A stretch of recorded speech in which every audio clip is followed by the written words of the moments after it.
अरे मनू कुठे गेली?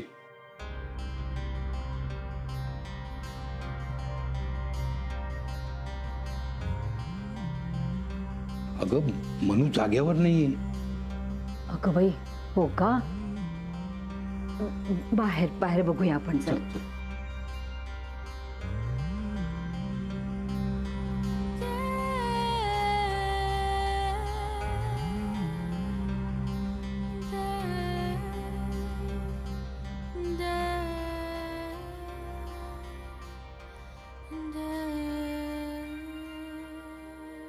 मनू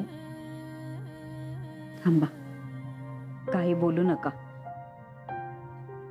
शांतपणे उभी राहिली ना, राहू दे जरा तशीच. झोप येत नसणार ग तिला, बिचारी मनू. आता व्हायचंच हो थोडे दिवस असं. मग मला थांबवलंस कशाला? आपण बोलूया तिच्याशी, तिचं मन हलकं करूया. ती एकटी नाही हे सांगूया. नको, अशा वेळी ना माणसाला जरा एकट्यानेच राहू द्यावं. हळूहळू येईल त्यातनं बाहेर ती. आणि अहो, आपण तरी बोलून बोलून काय बोलणार? लहानपणापासून तिला हवं ते कधी मिळालं नाही, कारण आपण देऊ शकलो नाही. आणि मोनाशी भांडण नको म्हणून तीही पडतं घेत राहिली बिचारी. सलील तिला आवडला होता. त्याच्याबरोबर ठरलेलं लग्न होणार नाही असं कधीच वाटलं नव्हतं. तिला तर ते हवं होतं. आता तरी तिला हवं तसं होईल का हो? मला चिंता वाटते, कारण ही मुलगी ना वेगळी आहे. आपल्याला हवी असलेली गोष्ट मिळाली नाही तर ती बोलून दाखवणार नाही, आतल्या आत कुडत राहील. मोनिका तर दुसराच टोक. तिला हवं ते ती ओरबाडून घेते, पण हिला ते जमणार नाही म्हणून काळजी वाटते. काय करायचं आता? एक लग्न तर मोडलं, आता परत मुलगा बघायचा का हो तिच्यासाठी? नको मालती, जोपर्यंत ती सांगत नाही ना तोपर्यंत आपण काही करायचं नाही.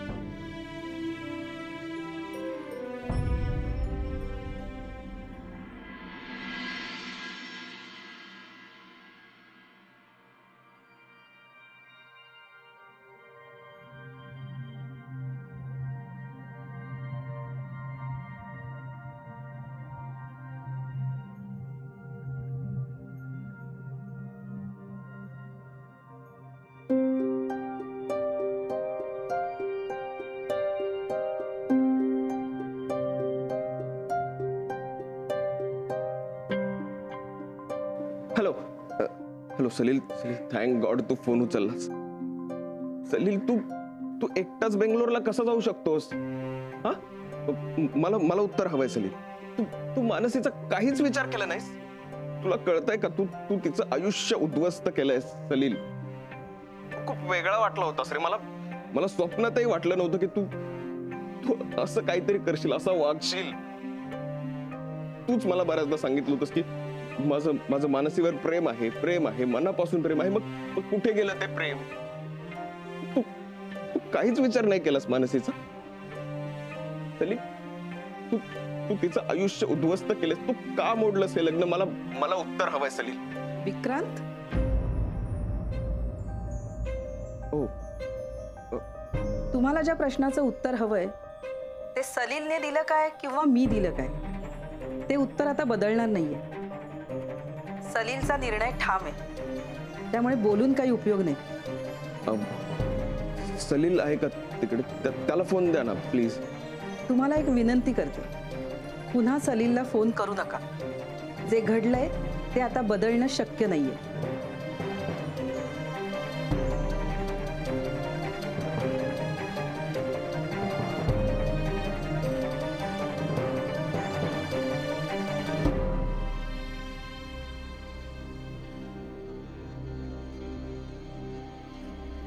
मनू, माझा हेअर ब्रश बघितलास का ग तू?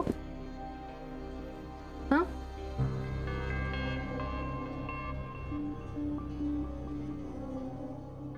मनू काय झालंय तुला? अजून किती दिवस अशी बसून राहणार आहेस तू? आता 13 दिवसांचं सुतक वगैरे पाळणार आहेस का? म्हणून तू कशाला मनाला लावून घेतेस?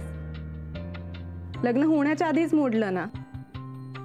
किमान माझ्यासारखी तरी परिस्थिती झाली नाहीये ना तुझी. एवढे कॉम्प्लिकेशन्स असूनही बघ लागले ना मी कामाला. Come on Manu, for God sake क्या, मूव्ह ऑन इन लाईफ. आयुष्यात पुढे जायला शिक ना. किती दिवस रडत बसणार आहेस तू? सलील गेला आता तिकडे, सोड ना प्लीज. मनू, ईशा रडते, प्लीज तिच्याकडे बघ. ताई, तू शांत कर तिला. मनू प्लीज, मला वेळ नाहीये हे सगळं करायला. आणि विक्रांत घेऊन गेला होता ना तिला, मग कशाला आणलंस तू तिला परत इकडे? तो स्वतः आजारी असताना कसं सांभाळणार होता तिला? ते त्याचं त्यांनी बघितलं असतं. आणि समजा त्याचे प्रश्न सोडवण्यासाठी तू ईशाला इकडे आणलेस, तर हा आता तुझा प्रश्न आहे. म्हणून मी तुम्हाला दोघांनाही आधी सांगितलं होतं, मी ईशाची काळजी घेणार नाहीये. जोपर्यंत ईशा गर्भात आहे तोपर्यंत मी गर्भाची काळजी घेईन असं प्रॉमिस केलं होतं मी विक्रांतला. त्याच्या पुढे माझा आणि ईशाचा संबंध नाही. ओके? तो आता तुम्ही बघा ईशाकडे. मानसी, मला उशीर होतोय, मी निघते. पण पुन्हा एकदा सांगते तुला, प्लीज अशी बसून राहू नकोस. कामं करायला सुरुवात कर आणि स्वतःच्या जबाबदाऱ्या ओळख आता. ओ मावशी आहे तुझी काळजी घ्यायला.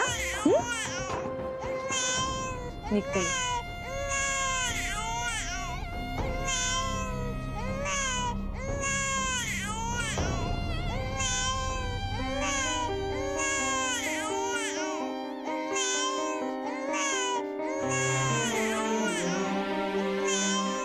झालं पिल्लू? हॅलो सारिका, आज अपॉइंटमेंटची काय परिस्थिती आहे? काय काय सिच्युएशन आहे आज? आजच्या अपॉइंटमेंट्स सर 5 पेशंट आहेत आणि बाकी वॉक इन तर येतातच ना. ठीक आहे. आणि निर्मला त्याने जी मीटिंग ठरवली होती ती आत्ताच आहे ना? हो, मी त्यांना फोन केला होता, त्या गाडीमध्ये ऑन दी वे आहेत. ठीक आहे, मी मीटिंग करून लगेचच निघेन. मला जरा बाहेर जायचं आहे. बाकी पेशंट्सना निर्मला आत्या बघेल. Okay sir, no problem. Thank you. Bye.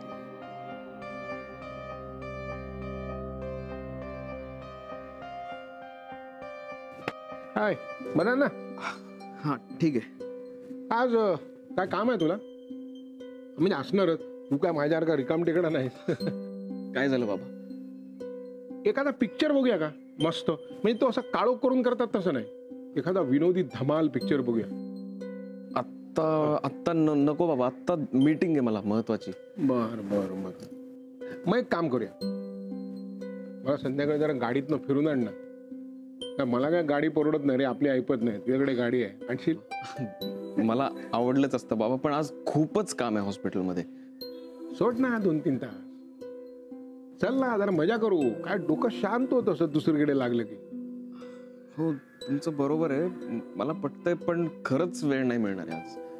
बरं, मग एक काम करूया, तू सगळी कामं संपून रात्री आलास ना तू, की मग आपण सिनेमाला जाऊ. हल्ली काय रात्री पण शो असतात ना, मस्त पिक्चर बघू. आणि तो एवढा फॅमिली पॅक असतो ना आईस्क्रीमचा, दोघे मिळून खाऊ. आईला सांगायचं नाही मला. बाबा तुमची आयडिया खरंच खूप चांगली आहे.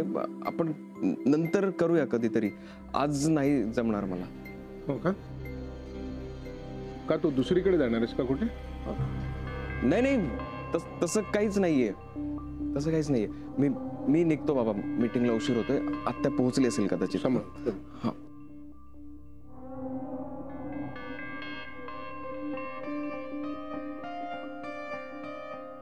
हो विक्रांत, कोणाचं ऐकणार नाहीस रे, मला माहिती आहे.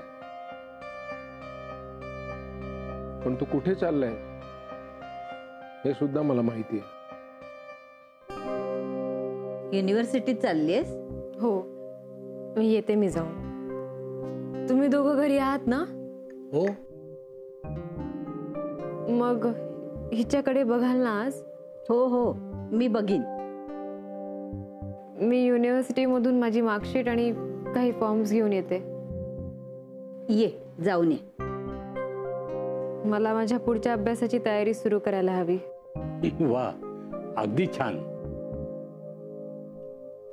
नवीन विचार सुरू झाले ना की मागचं सगळं विसरायला होतं.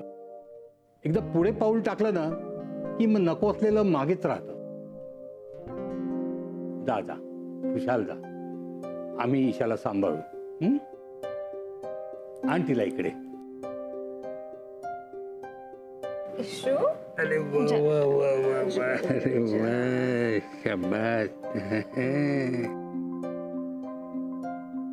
मनू, आज दुपारी नाटकाला जाल का तू आणि आजी? मी तिकीट काढून आणतो पाहिजे तर. चालेल चालेल. एखादं छान कौटुंबिक नाटक असेल ना तर जाऊ. आजी नाही, नको. मला माहिती नाही मला किती वेळ लागणार आहे तिकडे. आणि तसंही काम झाल्यावर मला घरीच यायचंय. कुठेही फिरत बसायचं नाही. बर, जा. तुझी सगळी कामं नीट पूर्ण करून ये. हा, बाय.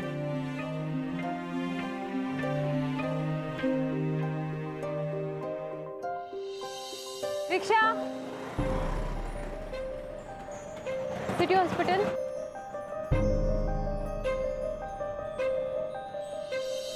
काका, तुम्हाला काय वाटतं? माझ्या आणि विक्रांतमध्ये काय नातं आहे? तुम्ही एकत्र काम करता, तुमच्या व्यवसायाबद्दल एकमेकांच्या मनात आदर आहे. इतकंच नाही तर तुम्ही चांगले मित्र आहात. हो ना काका. हो, पण मला विक्रांतबद्दल जे वाटतंय त्याला सलील प्रेम असं म्हणतोय. तू त्याला सांगायचं, स्पष्टीकरण द्यायचं, त्याला समजवायचं. नाही करू शकले मी. का? कारण तो जसं जसं बोलत गेला तसं तसं मला त्याचं म्हणणं पटत गेलं काका.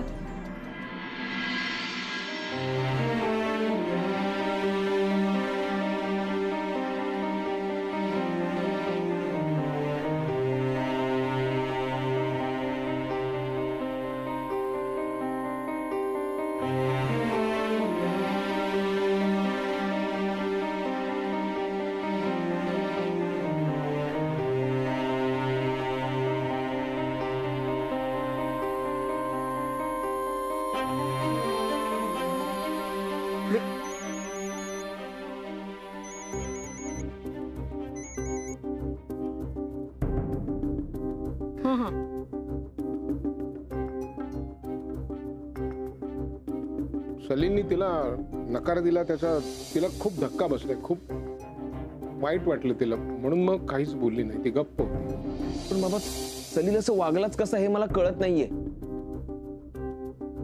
मी इतका विचार करतोय पण मला उत्तर नाही सापडत आहे.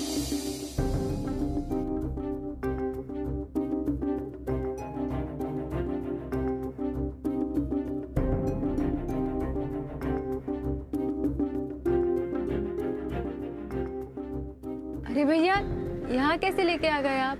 आप बोले थे ना मैडम हॉस्पिटल आना है. अच्छा, मैंने बोला था. सॉरी. एक काम कीजिए, यूनिवर्सिटी चलिए.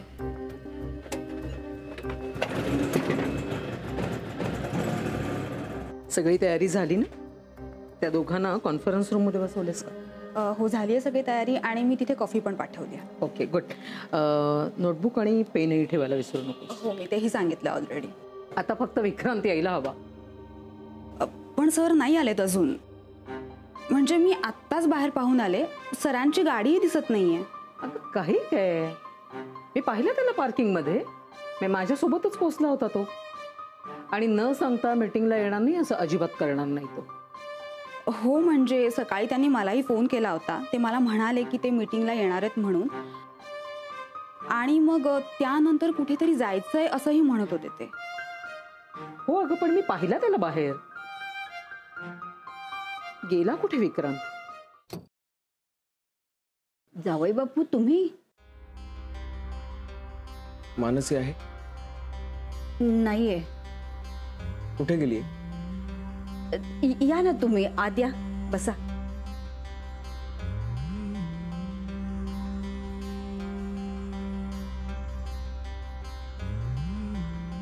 या, बसा. सावकाश. कुठे गेली? युनिव्हर्सिटीत गेली ती. आता पुढचा अभ्यास सुरू करायचा आहे असं म्हणत होती. म्हणून मग फॉर्म भरायचा होता आणि काहीतरी मार्कशीट वगैरे घ्यायची राहिली होती वाटतं.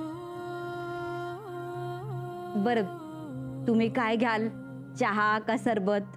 नाही नाही, काहीच नको. मानसीला खूप त्रास होतोय. नशीब आज ती घराबाहेर पडली ते, नाहीतर घरात बसून बसून दुसरा विचार डोक्यात येतच नाही. रात्री झोप लागत नाही तिला आणि तिच्यामुळे आम्हाला. हो ना. एकटीच बाहेर उभी राहून विचार करते. मलूल झाली बिचारी. तिला मित्रमंडळी नाहीत फारसे, नाहीतर त्यांच्याशी बोलून टेन्शन घालवता आलं असतं.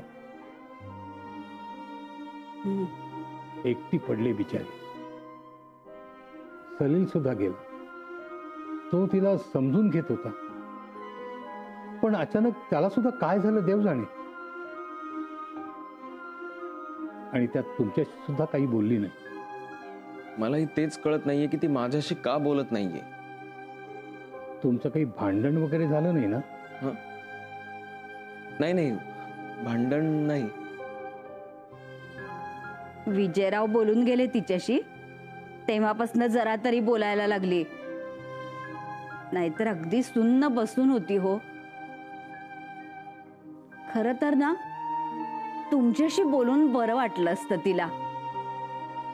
आता हॉस्पिटलात पण जात नाही, त्यामुळे अगदीच एकटेपणा आल्यासारखं झालंय.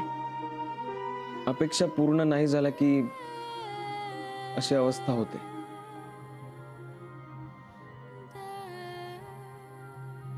इशू,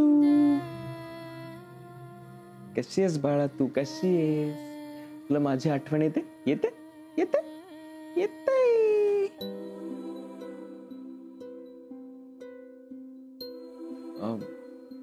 मानसी कधीपर्यंत येईल?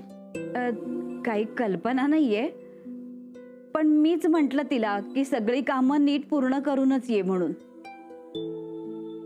म्हणजे तिला संध्याकाळ तरी होईल. मी फोन करून विचारते तिला. नाही नाही, असू द्या, मीच जातो तिकडे. बर.